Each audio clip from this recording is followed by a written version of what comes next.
자, 21년 2차 의료기관 윤리위원회를 시작하도록 하겠습니다.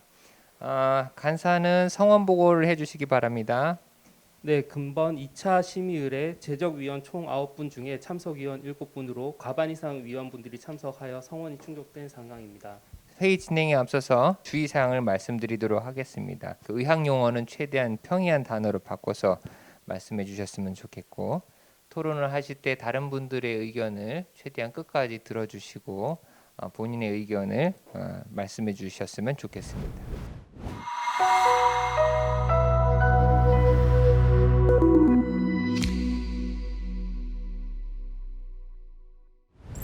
오늘 안건에 대해서 먼저 전문위원이신 유신혜 교수님께서 간단하게 이 환자가 왜 심의 의뢰가 되었는지를 소개해 주시기 바랍니다. 네, 오늘 심의할 사례는 일단 의료진이 고민이 굉장히 많이 돼서 의뢰한 사례입니다.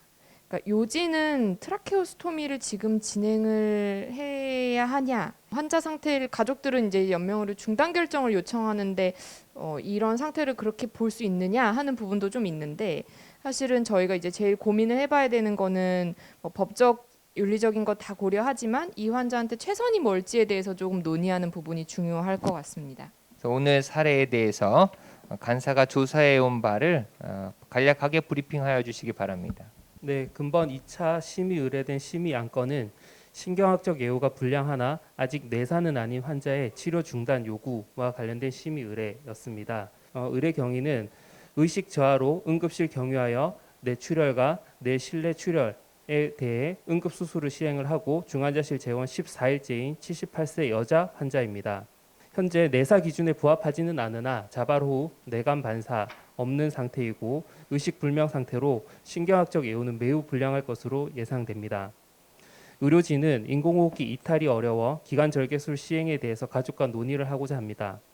가족들은 낮은 회복 가능성과 장기적 돌봄에 대한 부담으로 현재 내과적 치료는 유지를 하되 기관 절개술을 포함한 더 이상의 적극적인 치료는 원치 않고 거부를 하고 있는 상태입니다. 현재 인공호흡기 중단이 가능한지도 추가적으로 문의를 하고 있는 상황이고, 담당 의사는 환자의 현재 상태가 연명으로 중단 또는 유보의 결정을 진행할 수 있는지, 기관 절개술을 진행해도 될지 의료기관 윤리위원회에 해결을 요청하고 있는 상황입니다. 환자의 의학적 상황을 간단히 브리핑을 드리면, 환자는 갑작스러운 의식 저하로 시행한 브레인 CT에서 좌측 측두엽, 내내 출혈 및 다량의 뇌실내 출혈 확인이 된 상태입니다. 의식 호전되지 않을 가능성 매우 높으나 생명 보전 치료 목적에 보호자 동의하여서 우선 2개 절제술 및 내내 출혈 제거 수술을 시행을 하였습니다. 수술 후 뇌압이 지속적으로 상승하고 자발 호흡, 뇌관 반사, 의식 호전 전혀 없는 상태입니다. 내사 판정을 위한 신경학적 검사 및 뇌파 검사를 시행한 결과 내사에 합당하지는 않는 상태입니다. 흡인성 폐렴 의심되어 항생제 사용을 하고 있고 동반된 혈압 저하에 대해서 소량의 승합제를 사용하면서 현재는 활력 징후는 안정적인 상태입니다. 폐렴으로 객담이 많고 자발호흡이 없고 인공호흡 이탈은 불가능한 것으로 판단이 되고 있습니다. 환자의 임종 과정 판단 여부에 대해서 문의했을 때는 담당 의료진은 현재 내사는 아니고 활력 징후는 유지되고 있어서 임종 과정이라고 판단해도 될지 이 부분에 대해서 매우 어려움을 호소하고 있는 상태였습니다. 네, 그 다음에는 사회복지사가 가족 면담한 것에 대해서 간략하게 요약 발표해 주시기 바랍니다. 환자분 의식이 없으셔서 가족분들 면담하고 상담한 내용 말씀드리겠습니다. 환자 상태에 대해서 환자 가족들은 수술을 안 하면 바로 돌아가실 것이라고 해서 얼떨결에 수술에 동의는 했지만 지금은 그것도 후회스럽다고 하십니다. 그리고 현재는 이제 더 이상 의식이 깨거나 이전에 좀 불편하긴 했지만 그만큼도 걷는 것이 불가능하고 식물인간이 되었다라고 알고 계십니다.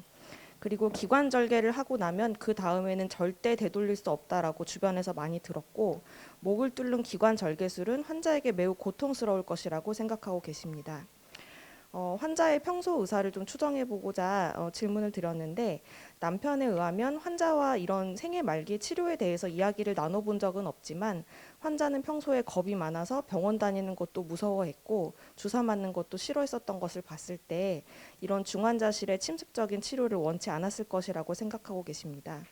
그리고 평소 자녀들에게 짐이 되기 싫다는 이야기를 여러 차례 해온 것을 봤을 때 장기화되는 상황을 환자도 원치 않았을 것이다라고 답변하셨습니다.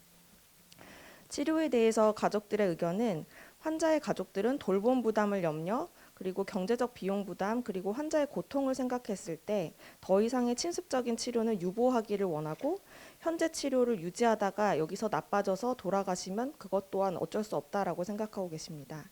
네, 담당 의료진이 회의에 참여했습니다. 우리 여러 위원들께서 궁금하신 상황에 대해서 질의하여 주시기 바랍니다.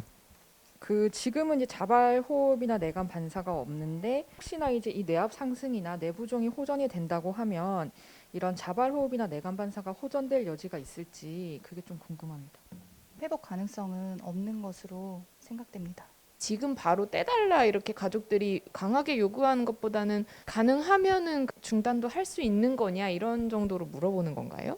환자분이 하기 싫다라고 여러 차례 이제 이야기해왔던 것들을 미뤄봤을 때 강력하게 가족분들은 중단을 원하는 것은 아닌데 배우자분은 좀 경제적인 부분 때문에 좀 강하게 원하고 있는 상황입니다. 근데 혹시 이분의 기관절개술을 하는 데 있어서 뭐 여러 가지 의학적 상황을 고려했을 때 리스크 같은 것들은 많이 없는지 궁금합니다. 활력 징후도 지금은 안정적이기 때문에 시술을 하는 데 있어서 리스크가 큰 상황은 아닙니다.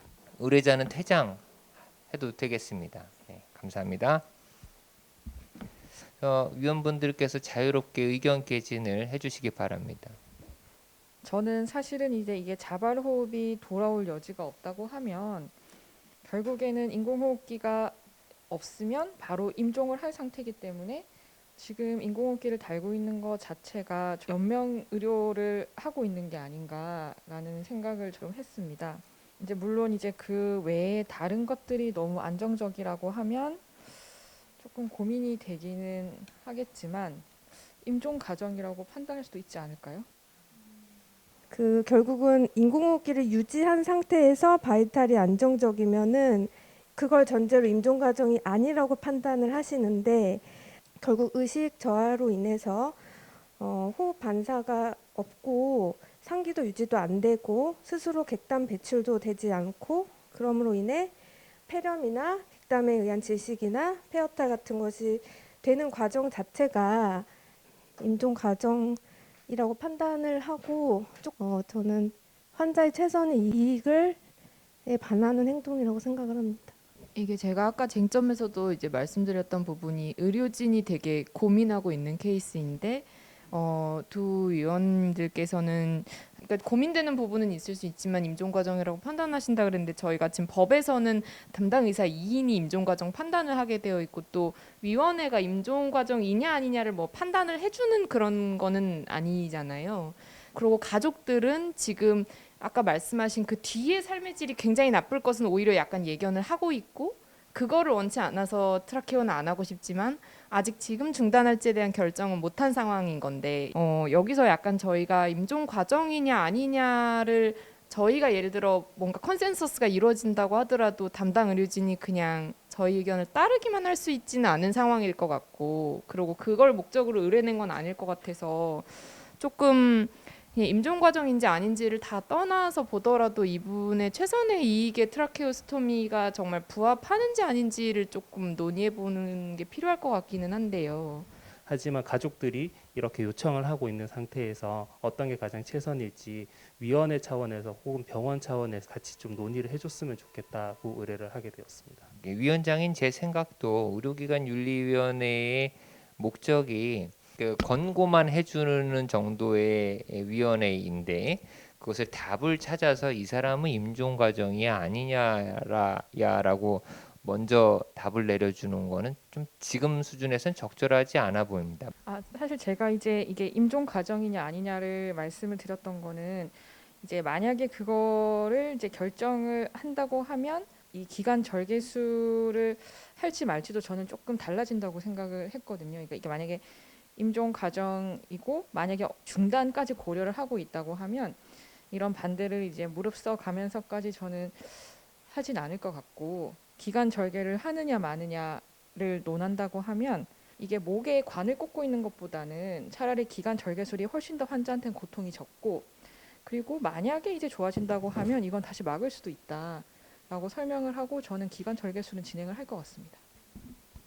기관 절개는 보호자의 동의 없이 진행할 수 있는 부분은 아닌데 이제 이런 부분들이 가족들이 충분히 납득이 되고 그런 케어의 목표에 다 동의가 되지 않는 한은 사실은 진행되기 어려운 과정일 거라고 생각이 좀 듭니다. 그러면은 단순하게 기관절개만의 문제가 아니라 이 환자에게 최선의 이익이 되는 치료 목표가 무엇이냐라고 하는 거가 같이 얘기가 되어야 보호자와 기관절개에 대한 얘기를 할 수 있겠군요. 제가 이제 케이스를 처음에 이제 듣고 읽었을 때는 연명 중단에 대한 뭐 인디케이션이 되느냐를 제일 먼저 떠올렸거든요.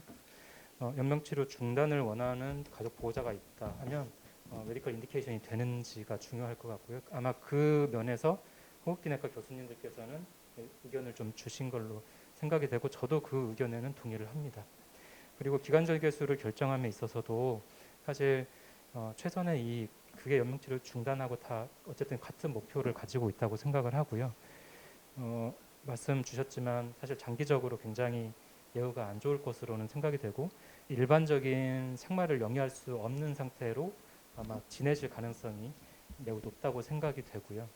그런 면에 있어서 기관절개술을 반드시 해야 되는지에 대해서는 저도 조금 의문입니다.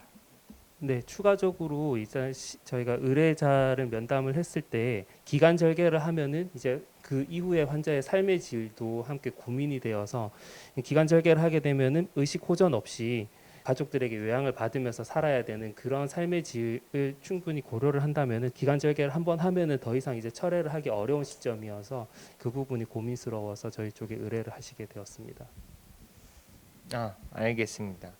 그러면 좀 여기서 이제 법적 조건을 잠깐 한 번만 더 짚고 넘어갔으면 좋겠는데 우리 전문위원께서 잘 아실 것 같은데 말씀하신 것처럼 이제 뇌사를 지금 뭐 이분 장기 기증을 대상으로 하는 그런 상황은 아니어서 그런 걸 하진 않았지만 이제 신경외과나 신경과나 이런 곳에서는 우리가 임종 과정을 일반적으로 뭐 머리만 보고 판단하진 않지만 뇌사이면은 임종 과정으로 보통 이제 판단할 수 있다고 생각하는 것 같습니다. 그렇기 때문에 이제 적어도 클리니컬리 브레인 데스인지를 판단하기 위해서 이제 일부 뭐 뇌파나 검사들을 했는데 뇌간 반사와 이런 건 전혀 없지만 아주 일부 소견이 있기 때문에 좀 결정하기 어려워하는 상황인 것 같고요. 결국은 이제 우리가 법적으로 이분이 지금 회복 가능성이 없고 회생 가능성이 없는 거는 굉장히 좀 명확한 것 같은데 돌아가시는 중이냐가 좀 다 고민이 돼서 이제 임종기 판단을 어려워하시는 상황인 것 같고